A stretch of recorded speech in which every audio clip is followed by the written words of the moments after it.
Study corner চেনেললৈ আপোনালোকক স্বাগতম জনাইছো।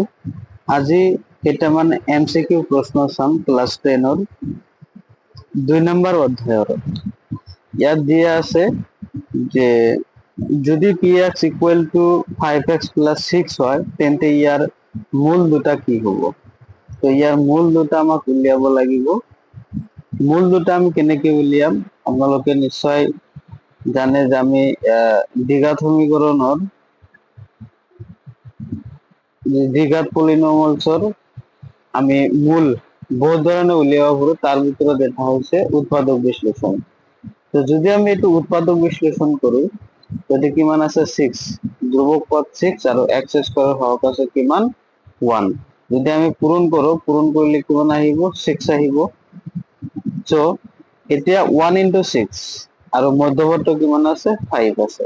অৰ্থাৎ দুটা সংখ্যা যোগ কৰি আমাক 5 হ'ব লাগিব আৰু সেই সংখ্যা দুটা পূৰণ কৰি 6 হ'ব লাগিব। অবভিয়াসলি এটো কি হ'ব x স্কয়ার, এটো যদি আমি 2 plus 3 কৰো, সো 2 plus 3 করলে কিমান হয় 5 হয়, আকৌ 2 into 3 করলে কিমান হয় 6 হয়। গতিকে আমি এটো উৎপাদক বিশ্লেষণ কৰিব লাগিব। এটো যদি আমি উৎপাদক বিশ্লেষণ কৰো তেতিয়াহলে x square plus 2x plus 3x plus 6 এইটো আহিব। এতিয়া কথা হল এই দুটাৰ পৰা যদি আমি কমন লও x প্লাস 2 আৰু ইয়াত আহিব 3 প্লাস 3, ইয়াত x প্লাস 2 অৰ্থাৎ ইয়াত 2 আৰু ইয়াত 3। গতিকে এটা হ'ব -3 আনটো হ'ব -2।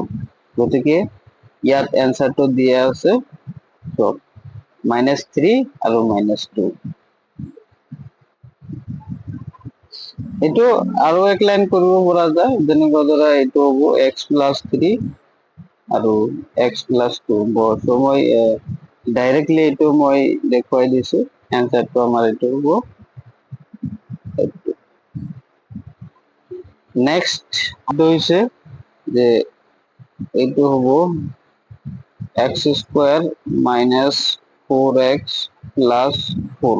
এইটো সেম একই ধরে 4 ধ্রুবক পদ আর এটা হচ্ছে 4, দুটা সংখ্যা প্লাস করি 4 হব লাগিব 2 plus 2 plus 2 4 আকৌ 2 into 2 4 উৎপাদক বিশ্লেষণ এটো হৈ গল।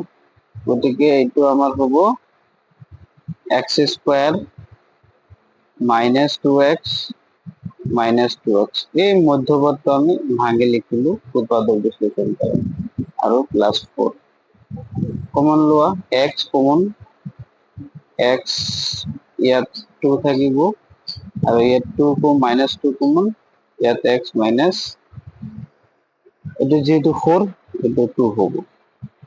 आंसर আহিব x minus 2 x minus 2। তো ইয়াতে কি আছে -2 আছে, তার মানে এটো +2 হ'ব। তো দুটা শূন্য কি হ'ব 2 2 হ'ব। গতিকে এটো आंसर হ'ব।